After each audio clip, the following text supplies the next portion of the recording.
चाहे नागा बाबा हों या औघड़ बाबा हों, तो एक भ्रांति है, किंवदंती है कि आप लोग बात करते करते अचानक से गुस्सा जाते हैं।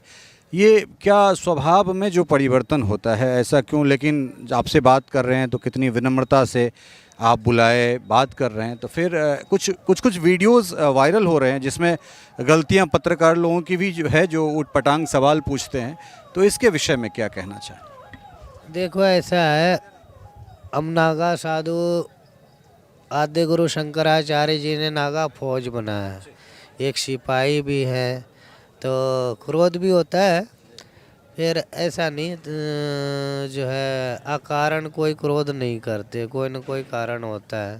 हाँ, कोई कारणवश जो है कोई क्रोध करते होंगे। और ऐसा है, सभी नागा साधु सभी एक समान नहीं होते, सबकी मनोवृत्ति अलग अलग होती है, भिन्न होती है एक दूसरे से। कोई अब अपने हाथ की उंगलियां देख लो, 5 एक समान नहीं है, तो सबकी मनोदशा भी एक जैसी नहीं हो सकती, सबकी मनोदशा अलग अलग होते हैं। आपने नमो नारायण प्रभु। नमो नारायण जी, नमो नारायण। महाराज जी, इस आश्रम में संन्यास कब से धारण किए, कितने वर्षों से तपस्या में हैं?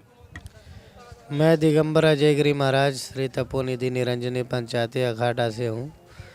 मैंने महज 14 वर्ष की आयु में संन्यास धारण किया था। अभी 41 वर्ष मेरी उम्र हो रहे हैं, लगभग 26 वर्ष मुझे संन्यास धारण किया हुआ हो रहा है। महाराज जी, ये बहुत ही दुर्लभ संयोग है, जिन चीज़ों के लिए ऋषि मुनि इतने वर्षों तक, सैकड़ों वर्षों तक तपस्या किए, और ऐसा पूर्ण कुंभ का ये योग बन रहा है 144 वर्षों के बाद, और हम और आप इसमें सदैव अपनी उपस्थिति दे रहे हैं। क्या कहना चाहेंगे इस विषय में? देखो, कुंभ अपने आप में एक दिव्य मान्यता रखती है, और बड़े सौभाग्य की बात है कि हम इस पूर्ण महाकुंभ में जो है भजन तपस्या इत्यादि कर्म कर सकते हैं। देखो, ये 12 वर्षों में एक पूर्ण महाकुंभ होते हैं। ऐसे 12 वर्षों के 12 कुंभ होने के पश्चात ये पूर्ण महाकुंभ का जो है योग बन रहा है। इसमें वही अमृत बूंद जो गिरी थी उस समय, वो जो ग्रह नक्षत्र थे उस वक्त, वही ग्रह नक्षत्र मुहूर्त इस बार कुंभ में होने जा रहा है। जो मुख्य शाही स्नान होंगे हमारे मौनी अमावस्या को उस दिन, तो बहुत ही सौभाग्य की बात है इसमें जो स्नान कर सकेंगे शाही स्नान। और शाही स्नान का एक विशेष महत्व है। शाही स्नान पहले जो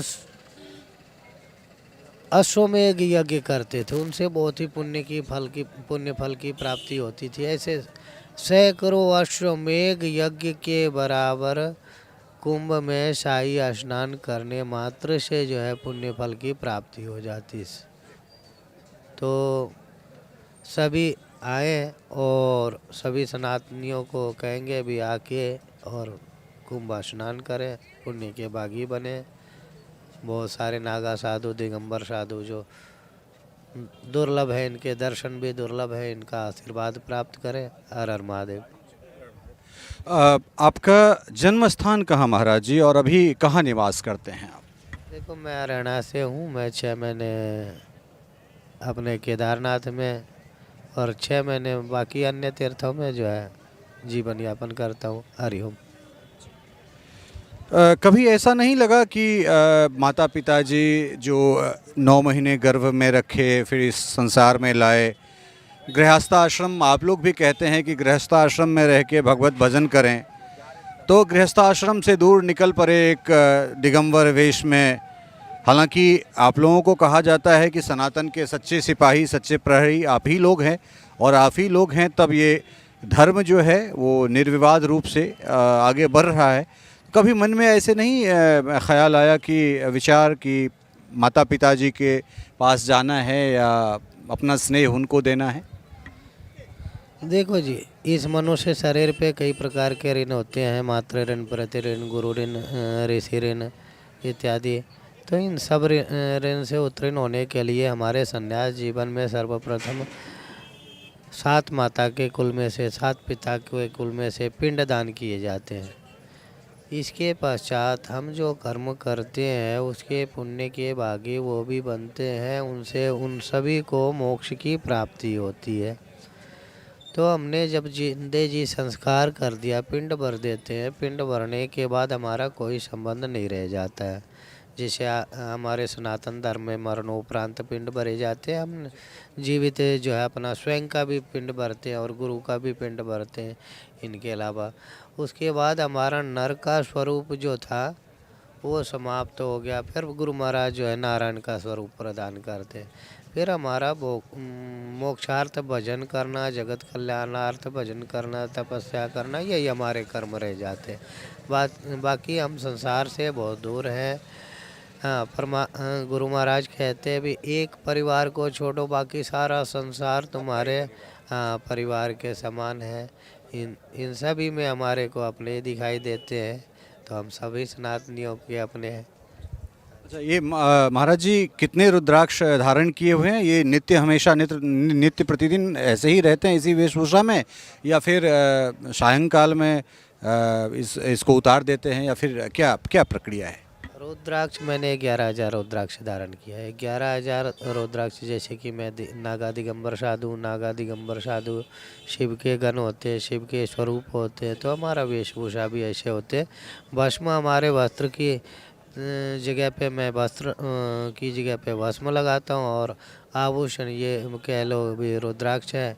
और रुद्राक्ष शिव जी के अश्रु से उत्पन्न है, शिव जी का अंश है, तो हम सभी सन्यासी इसमें शिव के स्वरूप को ही देखते हैं।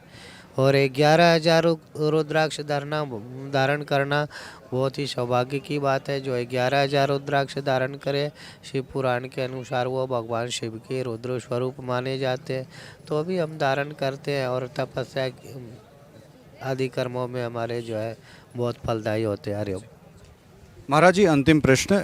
लोगों में एक भ्रांति है, जो लोग आपके सानिध्य में नहीं आते हैं, आप आते हैं आप लोगों के सानिध्य में, चाहे नागा बाबा हों या औघड़ बाबा हों, तो एक भ्रांति है, किंवदंती है कि आप लोग बात करते करते अचानक से गुस्सा जाते हैं।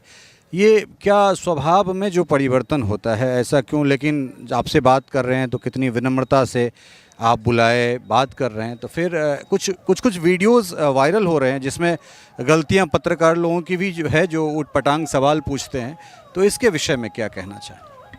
देखो, ऐसा है, हम नागा साधु आद्य गुरु शंकराचार्य जी ने नागा फौज बनाया है, एक सिपाही भी है, तो क्रोध भी होता है।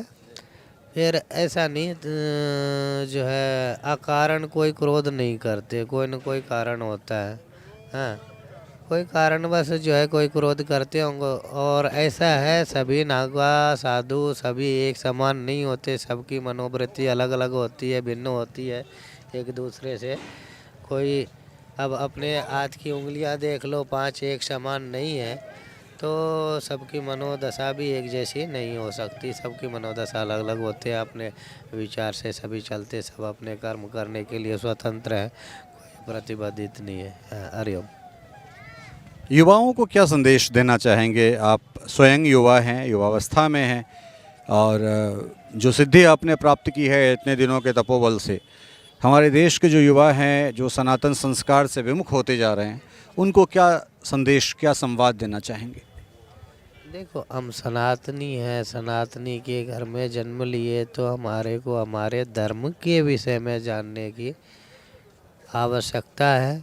कम से कम रामायण और श्रीमद् भागवत गीता जी का अध्ययन, मनन, श्रवण इत्यादि करना चाहिए, जिससे हमें अपने धर्म की जानकारी होगी। हम जानेंगे तो ही जो है हमारे समझ में कुछ आएगा, हम मानेंगे भी। हरिओम तत्सत। अंतिम सवाल हालांकि पूरे बोल दिए थे, लेकिन एक सवाल रह गया था। कहते हैं कि जब कोई राजा गद्दी पे बैठता है तो आप जैसे लोग गुरुजन होते हैं, सन्यासी का काम है मार्गदर्शन करना, लेकिन एक सन्यासी जब राजा बन के किसी गद्दी पे बैठता है तो उसमें राजा वाला शक्ति और योगी वाला गुण दोनों प्रदेश के मुख्यमंत्री में विद्यमान हैं। तो बाकी के कुंभ के अपेक्षा इस कुंभ को किस दृष्टि से देख रहे हैं आप?